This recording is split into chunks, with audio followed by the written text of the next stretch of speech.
तफ्तीश क्या थी जी कि 9 मई को बहुत बड़ी साजिश हुई। मुझे पूछ रहे हैं कि आप साजिश का हिस्सा थे। सुप्रीम कोर्ट का फैसला आ गया है कि इमरान खान को गैर कानूनी और गैर आईनी तौर पे उठाया गया, अगवा किया गया हाई कोर्ट के अंदर से। ये मैंने साजिश करके उठाया था अपने आप को। मैंने तो निकलने से पहले सुबह को जब मुझे अंदाजा हुआ कि ये मुझे पकड़ेंगे, हालांकि मेरे ऊपर कोई केस नहीं था, मैं सब पे बेल में था। जब मुझे पता चला तो मैंने पहले कहा कि वारंट दिखाओ और मुझे पकड़ लो। अगर किसी के पास वारंट है, सीधा मेरे पास वारंट लेके आए, मेरे वकील होंगे, लीगल होंगे, मैं खुद ही जाके जेल में तैयार हूं जाने के लिए। कोई इस तरह का ड्रामा ना करे। तो क्या जरूरत पड़ी थी कि डंडे मार के, चीजें तोड़ के, शीशे तोड़ के वो बेचारा रजिस्ट्री ऑफिस के स्टाफ को मारा, वकीलों को मारा, मेरे गार्ड्स को बेचारे उनको मारा। कोई मैं दहशतगर्द था? तो जान के ये दुनिया में दिखाने के लिए विजुअल्स ये जो गए हैं कि जिस तरह मुझे वहां से पकड़ के लेके गए हैं, मुझे कहते जी आपके लोग क्यों गए वहां, कंटोनमेंट में क्यों गए, तो फलानी जगह क्यों गए, आपने पहले से तैयार किया हुआ था। मैंने उनसे पूछा कि जब मुझे कमांडो एक्शन से उठाया जा रहा है वहां, तो किधर जाना था लोगों ने प्रोटेस्ट करने? तो उसकी बातों से मुझे ये लगा कि आपको पुरअमन एहतजाज करने की इजाजत नहीं है कहीं GHQ के सामने या कंटोनमेंट के सामने। मुझे बताएं आइन में किधर लिखा हुआ है?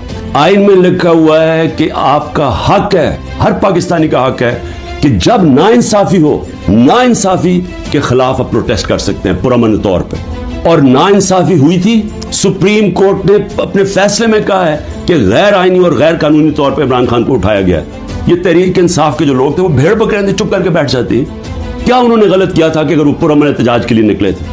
और उसके बाद पहले से ही तैयारी थी कि जो भी रद्द अमल आएगा वो पहले से तैयार बैठे थे कि इन्होंने ये बिल्डिंग चलानी है। और क्या आज IG पंजाब जो दंदनाता फिर रहा है, क्या इससे किसी ने नहीं पूछना कि वहां से 2 घंटे लग रहे हैं, वो लोग आ रहे हैं और या प्रोटेस्ट करने के लिए? किसी ने नहीं पूछना उससे कि जनाब आपकी पुलिस किधर थी? सारी जगह तो टेयर गैसिंग कर रहे थे, सारी जगह तो खड़ी थी, इधर क्यों नहीं गई? और किधर गया वो CCTV कैमरा? क्यों नहीं उसकी फुटेज आई सबके सामने? क्यों नहीं इंडिपेंडेंट इंक्वायरी हुई? साजिश थी और इंशाल्लाह ये साजिश आएगी सामने। सवाल ये क्यों नहीं पूछते कि वो लोग जो 25 लोगों को गोलियां से मारा गया, वो लोग जिनकी नौजवानों की टांगे चली गई, 3 लोगों की टांगे कटी, बिस्तर पे है, कमर पे गोली लगी, पैरालाइज हो गया, वो क्या पाकिस्तानी नहीं थे? उनका कोई हुकूक नहीं है, उनका कोई नाम ही नहीं ले रहा।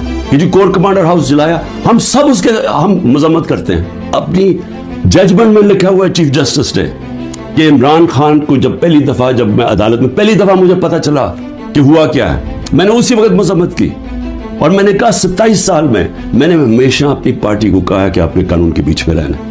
कितने लोग थे जो ये जो जिधर जो घर जलिया, बिल्डिंग जली, कितने होंगे? 100, 150, 200, 300, 400, 1000 होगा। तो 10,000 लोगों को किस तरह अंदर डाल दे और फिर उनको मौका दे दो कि वो बताएं तो सही कि उनकी साइड क्या थी। जी वो जो जियो फेंसिंग में वहां भी पहुंच गया ना, वो भी सारों को जेलों में डाल दी। कहा जज दोनों तरफ सुन के फैसले करता है, वन साइडेड फैसले नहीं करता कि एक जज, जूरी, एक्सिक्यूशनर जनाब आप ही फैसला कर लेंगे जी ये इन्होंने किया और इनको पकड़ के मारना शुरू कर दो, पकड़ के लो और मिलिट्री कोर्ट्स बना दो ताकि कुछ चीज निकले ही ना, जैसे मर्जी सजा दे दो। बल्कि वो उनके ऐसे वो बोल रहे थे जैसे कि आप एहतजाज भी करना आपके लिए आपने कोई गद्दारी कर रहा है मुल्क के साथ, तो फिर जमहूरियत खत्म कर दें, कहते मार्शल लॉ लग गया, तो कहें कि फिर जनाब जो मर्जी वो फैसला करेंगे वो करेंगे।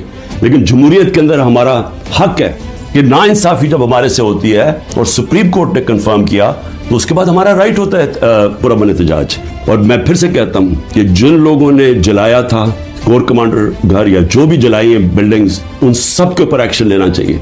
मैं सबसे पहले कहता हूं और हमें कोई इन्फॉर्मेशन हो हम भी आपकी मदद करेंगे उनके ऊपर एक्शन लेने के लिए, क्योंकि हमने नहीं किया। जो भी ये लोग लगे हुए कर रहे हैं, मैं सिर्फ उनको एक पैगाम देना चाहता हूं कि इस मुल्क का सोचें, इसको तबाह ना करें।